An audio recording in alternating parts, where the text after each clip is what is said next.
शिवपूर्वकालीन भारत. आता आपण पुढे जाऊया.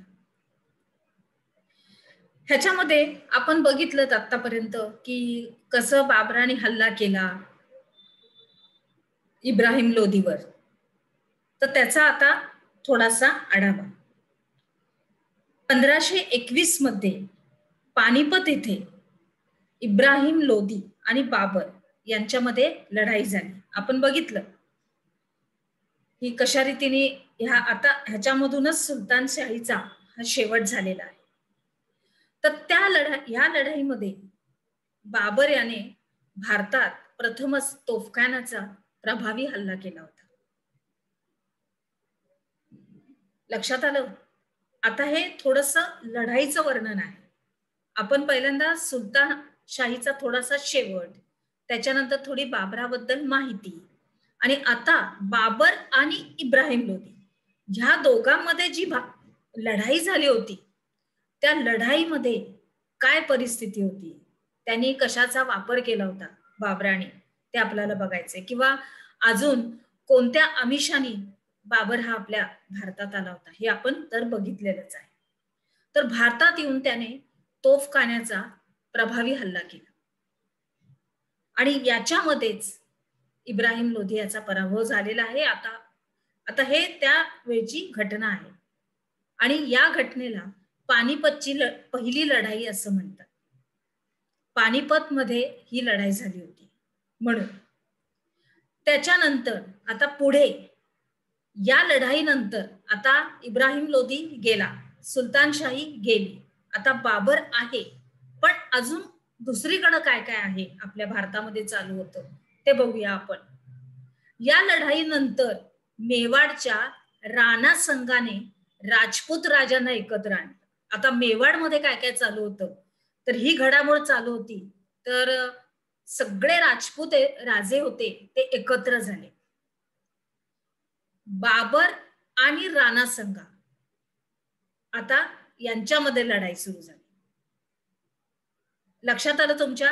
हे राजपूत राजा आणि बाबर तर होता, त्यांनी लढाई जिंकून इब्राहिम लोदीला हरवून तो होता आणि पण त्याचं वर्चस्व नको होतं. तर राजपूतांनी एकत्र येऊन त्याच्यावरती वेगळं राज्य असं एक स्थापित केलं, म्हणजे एकत्र राज्य आले होते ते. तर त्यांच्यातलाच हा होता राणा संघा आणि त्याने खानुआ येथे बाबराबरोबर लढाई केली. राणा संघाच्या सैन्याचा ह्याच्यामध्ये पराभव झाला. आपण तर बघतोच आहे की त्याच्याकडे तोफखाना, दारुगोळा हा अगदी विपुल आणि भरपूर प्रमाणात होता. सैन्य गोळा ते पण भरपूर होतं. सैन्याचे संपूर्ण त्यांचे लढाई शस्त्र ही त्याच्याकडे भरपूर होती आणि या कारणामुळेच त्याने या राणा संघाच्या सैन्याचा पराभव केला. त्याच्यानंतर बाबराची कारकीर्द आपल्या भारतामध्ये होती आणि तो 1530 मध्ये मरण पावला.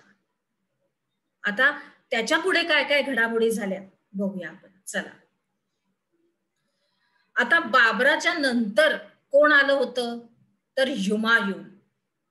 हुमायून हा इसवी सन 1530 ते इसवी सन 1539 आणि 1555 ते इसवी सन 1556 हे शके इसवी सनामध्ये होते. ह्या कालावधीमध्ये तो गादीवर आला. तसंच हुमायूनाच्या कारकिर्दीमध्ये शेरशहाने त्याचा पराभव केला युद्धामध्ये आणि दिल्लीच्या गादीवर सूर घराण्याची स्थापना झाली. बघा किती घडामोडी आपल्या भारतामध्ये ह्या होत होत्या. मी हे तुम्हाला एक प्रत्येक जी घटना आहे त्या घटनेप्रमाणे सांगत आहे, थोडासा मागचा आढावा घेत आहे, कारण हा आपला इतिहास आहे आणि इतिहास शिकताना मागील आढावा पुढील संदर्भ असा व्यवस्थित तुम्हाला सांगण्याचा हा माझा प्रयत्न आहे की कशा रीतीने हा प्रवास चालू आहे आपला. त्याच्यानंतर हुमायूनानंतर अकबर 1556 ते 1605 या कालावधीमध्ये गादीवर बसला. अकबर तर सगळ्यांनाच माहिती आहे. आता ह्या अकबराबरोबर ज्या ज्या घटना घडल्या त्या आपण बघूया. अकबर आणि हेमू यांच्यात इसवी सन 1556 मध्ये पानिपत येथे लढाई झाली. पहिली पानिपतची लढाई आपण बघितली, इब्राहिम लोधी विरुद्ध बाबर. आता ही पानिपतची दुसरी लढाई आहे अकबर आणि हेमू यांच्यामध्ये. संपूर्ण भारत हा आपल्या अंमलाखाली आणायचा अशी त्याची महत्वाकांक्षा होती अकबराची. अकबर हा राजा अतिशय महत्वाकांक्षी होता, अतिशय जिद्दी, पराक्रमी, न्यायी तर तो होताच होता. आणि त्याला हा संपूर्ण भारत आपल्याच हाताखाली पाहिजे अशी त्याला खूप इच्छा होती. पण त्याच्याप्रमाणे ते झालेलं तर नाहीच आहे. पण त्यांनी आपल्या भारतावर राज्य हे केलं. त्याच्यानंतर अकबरानंतर जहांगीर आला. इसवी सन 1605 ते इसवी सन 1628 हा सम्राट झाला. तो राजा होता. नंतर जसं अकबर सम्राट, त्याच्यानंतर जहांगीर. त्याच्या कारकिर्दीत त्याची पत्नी नूरजहान हिने प्रभावी कामगिरी बजावली.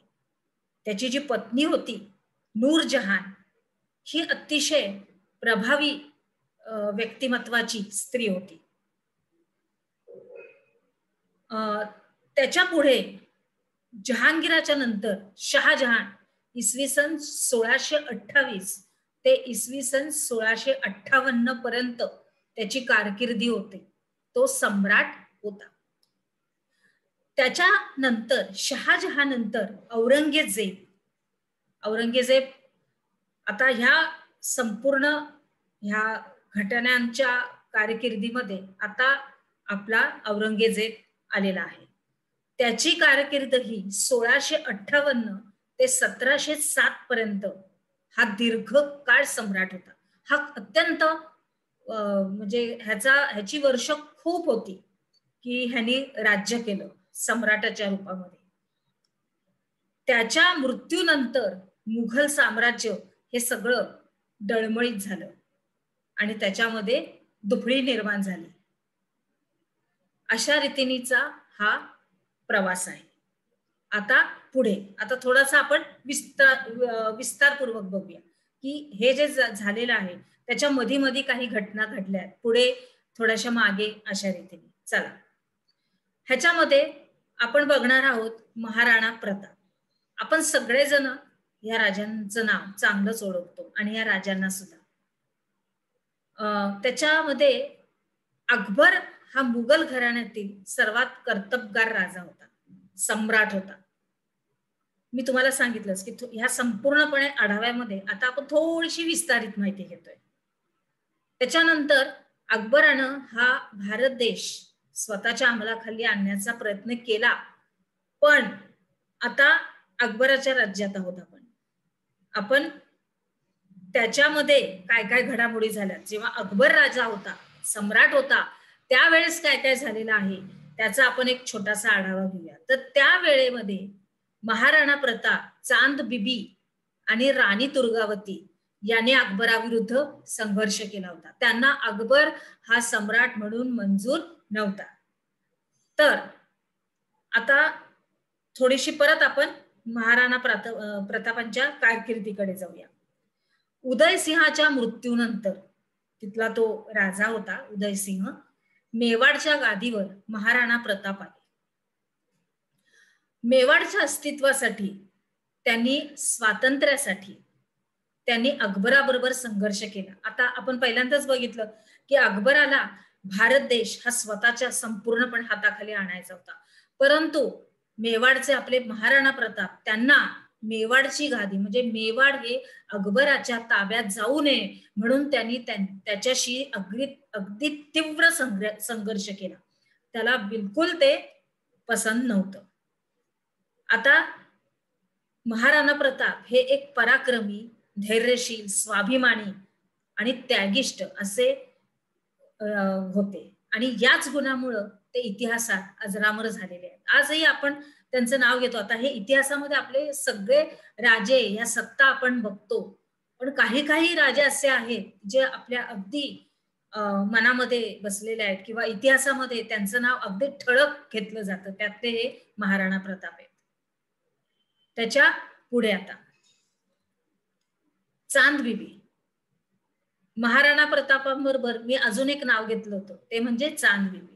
तर आता हिने काय केलं, तर इसवी सन 1595 मध्ये मुघलांनी अहमदनगर या निजामशाहीच्या राजधानीवर हल्ला केला. मुघलांनी म्हणजे अकबराच्या सैनिकांनी. त्या किल्ल्याला त्यांनी वेढा दिला. लक्षात येतंय मी काय बोलते? अकबराची सत्ता ही संपले नको म्हणून काही जण त्याला विरोध करत होते. त्याच्यामध्ये आपण बघितलं महाराणा प्रताप. आता बघतोय आपण दुसरे चांद बिबी. आणि चांद बिबी ही कोण होती, तर ही निजामशहाची मुलगी होती. ती मुलगी अतिशय तडफदार, कर्तबगार आणि अगदी कडक स्वभावाची होती आणि अतिशय हुशार होती. कारण तिने जो मुघलांनी वेढा घातला होता निजामशाहीच्या त्या किल्ल्याला, राजधानीच्या किल्ल्याला जो वेढा दिला होता, तो तिने अत्यंत धैर्यपणाने लढा दिला. आणि तिने जिंकत असतानाच त्याच वेळेस त्यांच्याच राज्यात म्हणजे निजामशाहीमध्येच सरदारांमध्ये काही असंतोष पसरला. त्यांच्यामध्ये दुफडी निर्माण झाली. त्यांच्यामध्ये एकमेकांबद्दल हेवेदावे आले आणि त्यामध्ये चांद बिबी या स्त्रीला ठार मारण्यात आलं आणि अशा रीतीने ती गेली. त्याच्यानंतर अजून एक नाव येतं, ते आहे राणी दुर्गावती. आपण 3 नावं बघितली. म्हणजे आपण ह्याचा अभ्यास आपल्या अभ्यासक्रमात ह्या तिघांचा अभ्यास आहे की त्यांनी सम्राट अकबराला कडकडून विरोध केला होता. त्याच्यामध्ये राणी दुर्गावती. तर ह्या कुठल्या होत्या, त्या कुठून आल्या, त्या कुठल्या देशाच्या साम्राज्याच्या सत्तेच्या राणी होत्या, सून होत्या, त्यांची कामगिरी काय, तर ते बघूया आपण. गोंडवनाचा विस्तार आंध्र प्रदेशाच्या उत्तर भागात आणि ओडिशाच्या पश्चिम भागात आहे. गोंडवन, लक्षात घ्या, नाव आहे गोंडवन. तर हा भाग कुठे येतो, आंध्र प्रदेशाच्या उत्तर भागामध्ये. बघा, थोडस गुंतागुंतीचे ठिकाण आहे, परंतु हे लक्षात घेणं अत्यंत महत्वाचं आहे. हा विस्तारच इतिहासामध्ये आपल्याला नीट लक्षात घ्यायचा असतो. आंध्र प्रदेश उत्तर भागात आणि ओडिसाच्या पश्चिम भागात. आलं लक्षात? संदेल राजपूत घराण्यात जन्मलेली दुर्गावती या गोंडवनाची राणी झाली. हे जे गोंडवन आहे, ज्याचा आपण विस्तार बघितला, त्याची ती साम्राज्ञी होती, महाराणी होती. आणि तिने तिचा राज्याचा म्हणजे गोंडवनाचा राज्यकारभार केला. कारण पतीच्या मृत्यूनंतर तिलाच सगळं बघावं लागायचं. शासन, संपूर्ण आपल्या समाजाचं कल्याण आणि शासन कारभार संपूर्ण ती स्त्री एकटी करत होती आणि अत्यंत हुशारीने करत होती. आणि तिला अकबराचा विस्तार हा बिलकुल मंजूर नव्हता. त्याच्यामुळं या कडकडून केलेल्या विरोधामध्ये तिचं मुघलांशी लढाई झाली आणि त्या लढाईमध्ये अकबराबरोबर लढताना ती मरण पावली. लक्षात आलं हा सगळा विस्तार, हे संपूर्णपणे. चला पुढे जाऊया. आता आपली प्रश्न उत्तर. पहिला प्रश्न आहे, महाराणा प्रताप यांचे गुणवर्णन लिहा. पहिल्या पानिपतच्या लढाईविषयी तुम्हाला लिहायचं आहे. चांद बिबी ही कोण होती आणि राणी दुर्गावती बद्दल माहिती लिहायची. चला, ह्याच्यानंतर आता आपण आपल्या पुढील विभागात जाऊया.